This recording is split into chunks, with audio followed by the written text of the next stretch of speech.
గరుడ పురాణ సారోద్ధారం అనే పేరుతో గ్రంథాన్ని రచించారు. గరుడ పురాణ సారోద్ధారం. అది 16 అధ్యాయాలు. అది ఋషుల యొక్క ఉద్దేశం ఏంటంటే, ఇది బాగా తెలుసుకుంటే వీడికి పరంకి సంబంధించిన విషయాలు కూడా తెలుస్తాయని ఆ 16 అధ్యాయాలు ప్రత్యేకంగా గ్రంథంగా చేసి ఉంచారు. దానివల్ల ఏమిటంటే, మనిషికి కనిపించే ఈ స్థూల దేహమే కాక ఇంకా సూక్ష్మకారణ శరీరములు, వీటి యొక్క గతులు ఇవన్నీ ఏమిటో తెలుస్తాయి.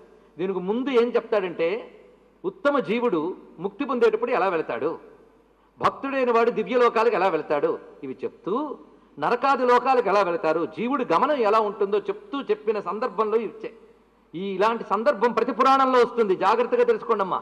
ప్రతి పురాణంలో కూడా ఈ సర్గ ప్రతిసర్గ లక్షణాలు భాగవతంలో కూడా వస్తుంది.